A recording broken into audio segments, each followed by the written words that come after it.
Hello, I'm Graham from Aphoristic Album Reviews, and I'm the guest on the 1002nd Album Podcast this week. And Jeff and I are going to discuss the albums from 1985 that we think you should hear. Hi, I'm Jeff Stephen, and you're listening to the 1002nd Album Podcast.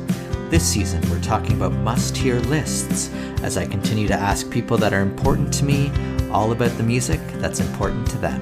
Enjoy! This is the 1002nd Album Podcast. I'm Jeff Stephen, and today is a good day because any day you get to talk with a friend from New Zealand is a good day. Please welcome back Graham Fyfe. Cool, thanks for having me. Yes. And welcome back. Good to be chatting again, despite the 17-hour time difference or the like. So all good things. And speaking of time differences, we're heading back to the year 1985 today. And I guess this is my first question. What is it about the year 1985? Why are we discussing albums from that year today? It's just the 40th anniversary because, like, on my website, I like to make lots of lists and stuff. So last year I made a one for 1974 because I also did the best albums of 2024. So I also did a corresponding kind of archival one. Yeah, so I'm looking to do a 19, sort of winding up to do a 1985 one sometime because it's a 50th anniversary and there's lots of, sorry, 40th anniversary for 1985. So there's lots of archival reviews coming out. Like I think Pitchfork just talked about my number one album recently. Yeah, because it's just a good time to remember and look back on things. And I also thought about 1975, but like 1985 seemed a little bit more diverse. Like 1985 had a whole lot of English art rock and stuff that, yeah. So 1985 is a little bit more diverse and interesting, although it still seems to have a lot of eccentric English people in it. Um, And yeah, some of those may show up on my list as well. So yeah, yeah.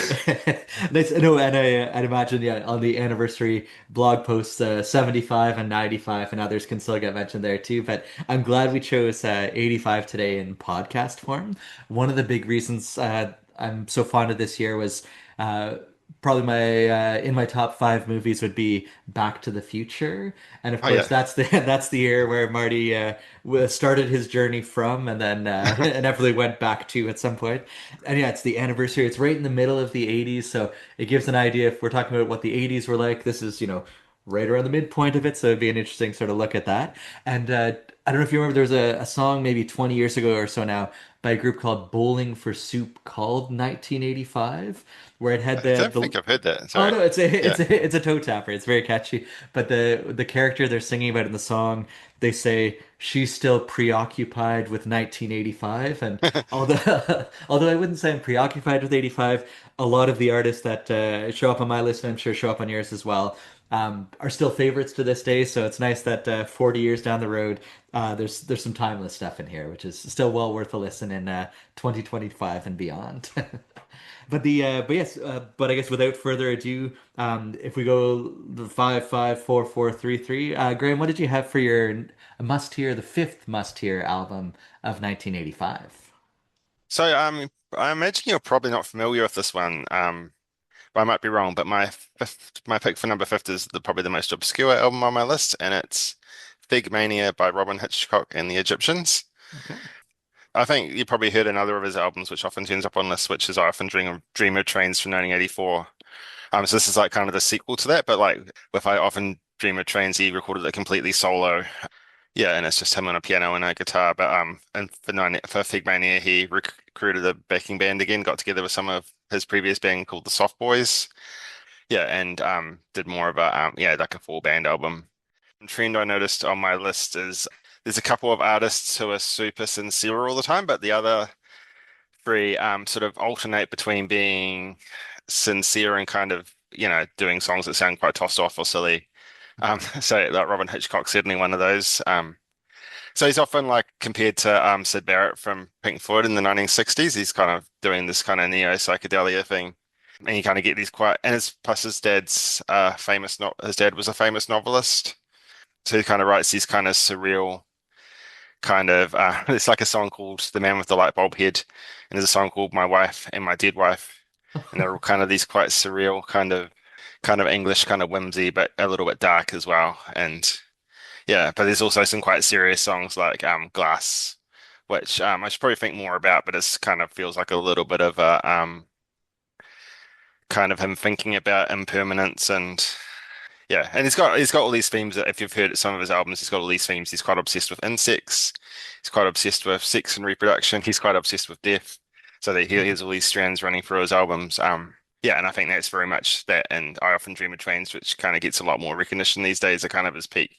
And plus the next album's called Element of Light as well, and that one's also excellent. So yeah, there's just a little bit more there than one album if you want to go digging one day. Oh, nice. That sounds promising. And it sounds like an interesting back to back too. If the first one was more sparse and then this one had the full band arrangements, that sounds like a neat sort of in sequence idea too. I like that. Nice. But Fig Mania was the 85 one, so that's good. Yeah, Nice. Now the it's funny, my first one is definitely not obscure. And she's probably if I had to pick my favorite female voice, it would likely be Whitney Houston, and her self-titled Whitney Houston from 1985 is just again what a voice. What I found interesting though when I was looking up the just to confirm that it was in 1985 and I wasn't remembering it incorrectly, the big two songs that I would go back to the most from this would be How Will I Know and The Greatest Love of All. And on this album, she released seven singles. How Will I Know was the sixth single released. oh wow, that's And, crazy. and The Greatest Love of All was number seven. So it's hard to believe that these two mammoth hits ended up being, feeling almost like an afterthought, like, oh, I guess we'll release this song as well. And they ended up being these anthems. And as a graphing enthusiast as well, I find the track list delightful here because there's 10 songs on the original running order. Four of the songs have the word you in it. Four four of the songs have the word love in it, and six of the songs have the word me, my, or I in it, leaving only the track All at Once as the only track without any of those that didn't fit the usual theme. But it's nice that she committed to that sort of theme throughout, and yeah, just and the next one I love as well, the Whitney with I want to dance with somebody, and I get so emotional. So great stuff. Whitney in the mid '80s, and her self-titled Whitney Houston to be my fifth one from 1985. So I've never heard the albums because I kind of get a little bit gun shy on her ballads. Like I really burnt Fair, out yeah, on "I'll Always Love You," and yeah. even like "Greatest Love of All" gets a little bit like my wife had to sing that at primary school, like when they had like singing school assembly, they'd all be singing "I Believe the Children of the Future," which To is kind teach of them well. appropriate, but also a little bit cheesy. Um, yeah, but like how will I know and I Yeah, wanna dance with somebody are just like yeah, these fantastic, yeah, like 1980s pop songs or I exactly. guess a Yeah. bit of R&B in there as well. So it'd be interesting to hear the album sometime. I never have, but yeah. Nice. Well, I'd recommend it, which is good. No, so it doesn't sound like that would be your fourth one, but what is your fourth one from 1985? So my number four is also kind of one that alternates between being super serious and super silly, and probably or maybe even one of the most famous exponents of that, and it's The Replacements' Tim. Yeah, in the 1980s, so Paul Westerberg and The Replacements made three of my favorite albums in a row. So there's Let It Be from 1984, there's Tim from 1985, and there's Pleased to Meet Me from 1987. So all three are just fantastic in my book. So, but again, you kind of get the silliness, and sometimes you get the very straight-laced, very sincere songs. I know, I think he said to Rolling Stone that sometimes you just love the little acoustic songs, and other times you just want to crank the amp up, and those two parts of me are forever entwined. So, yeah, kind of can just hit all the, even though it's a four-piece band, you can kind of hit all these different moods and things like Bastards of Young, which is, and Dose of Thunder, and then you get these really serious songs like Here Comes a Regular, as a closing song, and I think it's from memory, I think it's about so the lead guitarist in the band was Bob Stinson, and he was kind of getting edged out of the band a little bit by then, but he was struggling with alcoholism and eventually died from it like 10 years later. But it's kind of this poignant kind of look at his alcoholism. But then you get these silly things about Waitress in the Sky, about how, yeah, hostesses are just, you know, waitresses in the sky, and it's Kiss Me on the Bus. And but kind of having the silly songs in there just makes the serious songs kind of hit harder, I find. It's just really interesting, Yeah. yeah, No, for dichotomy. sure. For sure. And that sounds like a pretty good run too. If they had three gems in 4 years, that sounds like a pretty Yeah. consistent in there. It's funny, that 1001 albums book I went through, Let It Be made the cut, which is nice to see, but I never explored beyond that. So I'm keen to check out this one and the 87 one as well. And I'm pleased to report as well, where I find I always ask students what they're listening to. And at one point last year, I was like, "Oh, what are you listening to?" And then one student showed me The Replacements. It's like, "Oh, good." So the children are the future after all, and they're listening to good stuff from the past, which is nice. Miley That's Cyrus covered Androgynous recently, or like a while back oh now, yeah, but yeah, nice. she did a version of that somewhere. That's cool. Probably helped a little bit. That probably doesn't That's hurt cool. the cause. I like it. Nice. My so my number four would be a group that their run from 1985 to 2000 is some of my favorite stuff. The band is The Cure, and the song is, or excuse me, the album is Head on the Door. And I find there's different sort of eras of Cure fans where I'm satisfied with the greatest hits collection of the stuff up to 85, the Staring at the Sea. It's a nice sort of singles compilation there. But then I'd argue that every note from 85 to 2000, one must own plus the singles with the B-sides and all that sort of thing. And this one's great because it shows some of their really nice range where you've got an opening track like In Between Days, which is really upbeat, really toe tapping. And then side by side on the second side, you've got Close to Me, followed by A Night Like This, which is again a lot more atmospheric and yeah, just great stuff. And I finally got to see them a couple years ago in Montreal, and of all of the albums that they were drawing songs from, they played six songs from Head on the Door, and so and they were very warmly received at the show, and so it was nice to see to Bunch pop up then. And I don't think I could have an 85 list without The Cure, so The Cure, Head on the Door as my number four. Cool. I was actually listening to it this morning because I was kind of anticipating that you'd What I say? select that. So, because there's like four Cure albums that I own on CD, which is like Faith and Yeah, Disintegration yeah, and Kiss Me, Kiss Me, Kiss Me, yeah. something else. Yeah, so I like Maybe know Wish those in ones a there. lot Yeah, bit. yeah. No, not Wish actually. I don't know why I never like found that in my days of cheap secondhand Ah, CD okay. shopping because there'd be millions of copies of it floating around, but Yeah. just because it had the hit single and yeah. So, but yeah. So I don't know that like I haven't really gone through the Cure's discography and feel Mhm. like I definitely like them, but I was listening to that one this morning and enjoying it. Yeah. Um, yeah. Nice. No, it's a good one. And I would argue that they have a few albums that are even stronger, but this is definitely a good starting point to that sort of like second phase of their career where it was a lot. I think the arrangements were a lot more full. Like those early ones are pretty sparse. Like they were a trio in the early days as well. So like the arrangements were a lot more minimal. But these ones they started to expand a bit more, and I just really like that sort of lush sound that they get at times too, which is really good. Did you hear that? Was it last year or this year they had the new album and it's like got some really great tracks on it. Yeah, Like oh, it was within the last couple. I can't, and yeah, the yeah, the years are all blending together, but it's a great one. The Songs from a Lost World, yeah, love that one yeah, as yeah. well. And so just a great one to have on, and then regardless of what you're doing, and yeah, wonderful stuff. And yeah, encouraging that, yeah, even 2 years ago, they still sound as great as ever, which was really nice to see. But the question is, where'd you end up with your number three on the list? So my number three is Prefab Sprout Steve McQueen. Or Yeah, Two like it's Wheels another. Good? Yeah, yeah. That's good. Yeah, I always forget about that title. But yeah, I always have a bit of an like. It's a shame he hasn't really recorded that much over the last few decades, but he's always one of my favorites. Like just as he's like I always think like one of the signs of one of the strongest examples of pop music is when someone can like do these massively complicated songs and make them sound quite simple. So and McAloon's definitely in that kind of lineage where you have people like Brian Wilson or Jimmy Webb or Paul McCartney or Stevie Wonder in the 70s or Joni Mitchell, or maybe Joni Mitchell's not quite as accessible, but yeah, they all do these kind of complicated songs, but kind of make them into pop songs. So it's kind of, yeah, like if you try and play them on the piano, they're all over the place, but to kind of streamline them into interesting, into pop songs. And I was just reading about it this morning. It's like, I know if you've gone back and heard their first, because I know this one's on the 1001 albums, but if you go back and hear their first album, so it's called Swoon.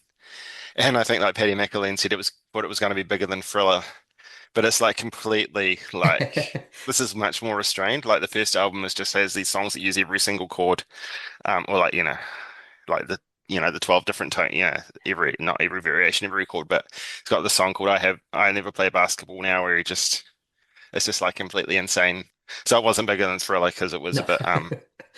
And he kind of linked up with Thomas Dolby, who was like It's like Thomas Dolby was saying that he was on Radio One's roundtable program review and he's reviewing records, and all the guests were talking about like loving these awful what he calls awful Christmas songs, and then then Prefab Sprouts Don't Sing came on and he just loved it, and so he arranged to meet them, and he went into Paddy's bedroom, and he just had like 40 songs on pieces of paper under his bed, and he pulled them out and played them all. And Thomas Dolby recorded them and then took them home and selected 12 from that list. And so that's how that album came about. And yeah, Nice. and it's also there's a reissue of the album more recently, and it's got this cool just acoustic disc where Paddy McAloon just plays nine of this or like 8 or 9 of the songs just by himself on acoustic guitar, and they sound really good as well. So it's kind of cool to hear it get the different treatment. Yeah.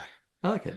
And it didn't end up being bigger than Thriller, but it's still pretty darn good as well. So I like that. And that's a great point about the complex, like the great songwriters can take something complex, make it accessible. I've been trying to learn Elton John's Goodbye Yellow Brick Road, and the chord progressions just go all over the map, and yet it's still such a catchy song, but things that you wouldn't think would go together, the great songwriters somehow make it work, which is always fun. Nice. And there's a great songwriter or two in this group as well. My third one had a couple albums on the 1001 list. And the first one that they had on the list might be my favorite of the two. It is the Pogues, and it is Rum, Sodomy, and the Lash. And Yeah. I find there's there's groups that have like albums that start off really well. There's groups that have albums end really well. But I'd argue Rum Sodomy and the Lash has arguably the best 4 to 7 I've ever heard. Where track 4 is I'm a Man You Don't Meet Every Day. Lovely tune. A Pair of Brown Eyes might be my favorite of the bunch. And there's these like tambourine hits sporadically towards the end that are just amazing. Sally McLennan is the sixth one. And then Dirty Old Town is a great sing-along one. And the closer, Waltzing Matilda, or the band played Waltzing Matilda, is just this very like it's a sad song, but it's such an impactful closer at the end. And the follow-up album, If I Should Fall with Grace from If I Should Fall from Grace with God, is a great one as well, and might have a couple standout tracks that I like even more. But as a whole album, this one's terrific. The Pogues, Rum Sodomy, and the Lash. Yeah, yeah, I like that one too. I like the Yeah, 1988 one even yeah, more. that's That one right. would definitely, I think that one would almost certainly make my top five for that year. But Oh, nice. I do find it quite hard to make it through the band play Waltzing Matilda. Like Yes. it's quite epic and quite sad. It's probably in the ballpark of 8 minutes, I think. And so it's not leaving you feeling cheerful about the world, I guess, either. And so it is impactful, but yeah, you're right. Might not listen to it every day, I suppose. My parents had this have this like tape by the singer called Eric Bogle who wrote that song. Mhm. So Mhm. they always used to play that in the car when we were kids. So we'd have to listen to the his version as well. So Uh, kind of like yeah, You've heard it's it a few times, very sad. Yeah, yeah. yeah. It's the and we're at the number twos. What did you end up going with for your number two on the 85 list? So for number two, I chose Kate Bush's The Hounds of Love. Yeah, like it was quite a big comeback for her at the time, I think. Like she kind of like I thought her 1982 album, The Dreaming, was brilliant, but it was kind of started to shed fans a little bit because it's a little bit weird and inaccessible in places. Like she kind of got into a home studio for Fairlight synthesizer and kind of did this weirdo stuff. And she's kind of like, and it's kind of what Peter Gabriel was doing at the same time, kind of playing off a Fairlight and doing all this. And I think Thomas Dolby was saying he used it for Steve McQueen as well, but the second time she went in, she just did it a whole lot. Like just made music that's way more accessible. And as you probably know, it's divided into two halves. So there's kind of the singles in the first half, and then the second half is like this concept album about someone drowning.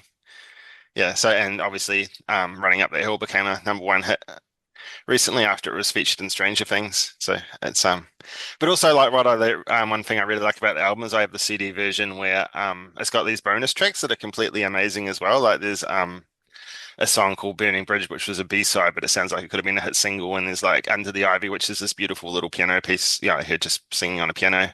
And she does this a cappella folk cover of this folk song called My Leg in Love, which is also just gorgeous. So, like she's just doing so many amazing things that even the outtakes are Yeah. really amazing. Yeah. Love it. Nice. And I'm particularly pleased with that one because not only do we have album overlap, we've actually got number two overlap as well because my number two is Kate Bush, Hounds of Love, and so for similar reasons, I think for the way I always look at that album is it's got one of the stronger side ones of any album from the 80s. So yeah, like you said, the singles like Big Sky, Cloud Busting, the title track is just amazing stuff. And one of the more unusual side twos I think I've heard, just a total shift in mood.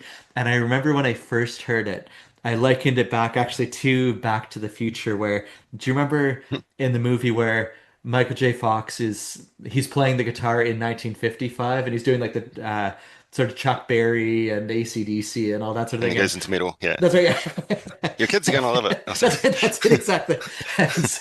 And so I always react that way where I picture, Lorraine saying, "What unusual music," but your kids are gonna love it, and you're spot on where it turns out the kids do love Kate Bush because when it showed up in Stranger Things, "Running Up That Hill" became a huge hit again, which is great. But no, she's marvelous.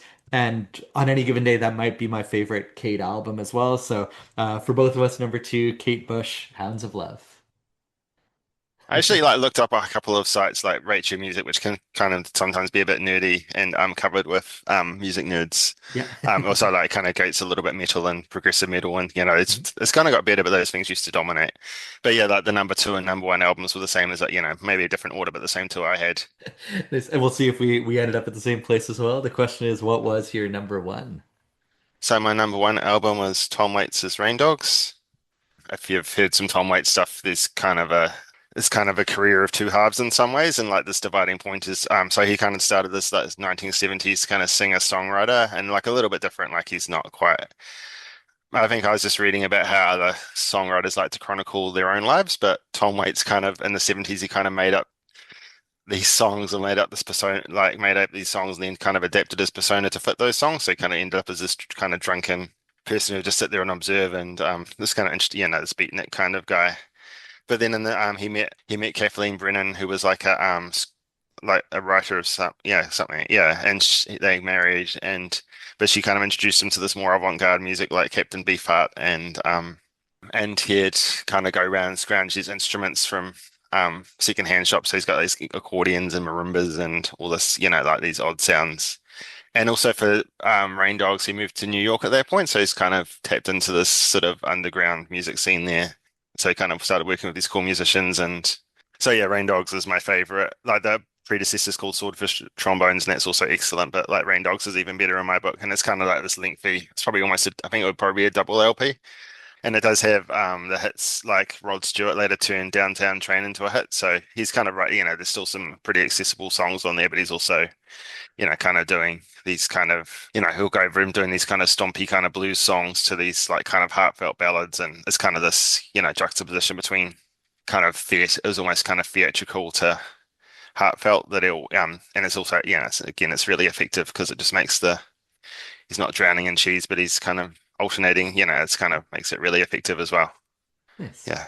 Yeah. No, and that was I remember that was one of the five he had on the 1,000 list and probably my favorite of the bunch. And it ended up being one of it's my fifth honorable mention on my honorable mentions list. Yeah. So yeah, no, excellent choice. For me, my number one, I ended up going with the metric of what's the one I've listened to the most, what's the one I'd keep going back to the most. And although not everyone is a fan of their singer, it has to be the Smiths. It has to be Meat is Murder for me is my number one. And the I always like a good novel when it opens with a really good opening line. And the opening lyric in this one definitely gets the attention where he says, "Belligerent ghouls run Manchester schools." And so I was like, okay, this is not your typical lyric that I'm used to. In terms of the band, their song "That Joke Isn't Funny Anymore" would be probably on my must-hear five Smith songs. Just these great acoustic chords that builds through the song, just fantastic stuff. And it's one of those albums too where if you don't think you like the Smiths, they do show a fair bit of range here, where there's the sort of funk in Barbarism Begins at Barbarism. Home. Yeah. Yeah, yeah. So it's a marathon, but it's a great one. Just showing what Andy Rourke can do on the bass is just off the charts. And what's funny too is uh, the the LP that I have. doesn't have How Soon Is Now because I guess it was a B-side. I want to say it was William, It Was Really Nothing, that it was the B-side too. And then they realized this is just an unbelievably impactful song. It ends up getting tacked on. So my CD has How Soon Is Now tossed in as the sixth track, but the record doesn't have it. In a way, like it's kind of nice to have it without it because it just sort of stands on its own elsewhere. But yeah, that's the one. In some versions, you'll get How Soon Is Now, but the other nine songs are equally great. For my number one, Meat is Murder. Yeah, yeah, I've got a CD copy and it's got How Soon Is Yeah. Now in it. Yeah. It's definitely my favorite Smiths album, but it is like the most diverse and probably like the most, yeah, like most out there kind of Yeah. just trying different things. Like, and there's like the title track's quite different as Yeah. well, right? Like it's Oh yeah, quite, yeah. And that's got to be drifting close to 10 minutes too, if not beyond. And I really liked when they sort of parodied him on The Simpsons.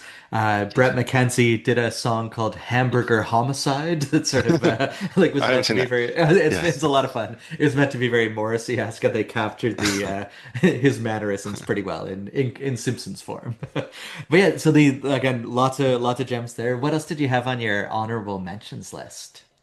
So other things on my memorable mention list. So kind of like a lot of you, kind of US college rock stuff, and it's quite a good year for that. And Meat Puppets high on, so is it High on the Sun? Can't remember. Sorry, I'm misremembering the name, but yeah, that's a good one as well. And also on my short list, I had Husker Du's New Day Rising, and they actually did two albums in 1985. So there's Flip Your Wig as well, which Okay. is also pretty good. But yeah, so it's just the kind of that like it may be dying down a little bit that scene, but with the replacements and Husker Du and Meat Puppets and other bands, like was quite a prime time for that. And this is like a super uncool runner-up pick, but like one of the more mocked bands if people have heard of them, but Maroon's Misplaced Childhood. Like I feel like in like the last couple of albums they did with Fish are like super good, but yeah, like really uncool to admit that. Yeah. Yeah. And it's kind of No cheating, worries. but a reissue from that year. So Sam Cooke's Live at the Harlem Square Club from 1963 got issued in 1985. So it's kind of a little bit cheating, but yeah, that's a great one as well. Yeah. Yeah, and also Emmylou Harris's Ballad of Sally Rose. It's kind of a little bit overlooked. It's the first album where she kind of wrote songs herself. I like wrote the majority of the album herself, and it's kind of a concept album about her and Graham Parsons a little bit. Because they never actually had a relationship, but it was kind of heading that way when he died. Maybe yeah. So it was kind of she kind of imagines that or something. Sorry, I did all mine at once. No, it's good. That's good. It's nice that we because I don't think we had much overlap there on the honorable mentions. But the another few that stood out to me was New Order's Low Life. I really like Yeah. the song Love Vigilantes. That's a great song, great opener. Um, I find Weird Al has just been so consistent for the last 40 plus years, and Dare to Be Stupid was that year. It's got some good ones. I had Prefab Sprout, Steve McQueen's Lush Two Wheels Good, Tom Waits' Rain Dogs. Dexy's Midnight Runners was one of the things I've never been happy to be so wrong about an artist, where I totally dismissed them as being a one-hit wonder, and it turns out I like their first three albums in their entirety too, so they were a really pleasant surprise. And another one that I might have dismissed as a one-hit wonder, I really like Aha's Hunting High and Low as well. And so the just to get a sample of what was good in '85, but I'm sure the list could go on as well. Yeah, I've never heard those Dixie's albums. Yeah, because they're like there's three of them on that list. I think Yeah, from memory. Yeah, yeah. but And it's yeah, I funny, and should the one probably with go and Come check on mine out. Eileen, the one with Come on Eileen might be my third place of the three too, which is it's fun to learn that the one hit wonder isn't necessarily a commentary on the band, but more on me or others as the listener, I guess, that we just didn't discover the rest of their stuff. We've just been adapting that song because there's a local paint company called Resine, and we've been part of it trying to get them to pay a living wage. Yeah, which is like a kind of a higher than the minimum wage that you can live on. But it's like some people adapted "Come on, Eileen" as "Come on, Resine" to like try and get them to. So Oh, there's been I going around a little bit at swear. the I like that. And it's for a good cause too, so I like that. Yeah, Nice. Well, a huge thank you for coming today, Graham, and until the next time. cool. Thank you. Thanks for having me. See you Talk to later. you again soon, Graham.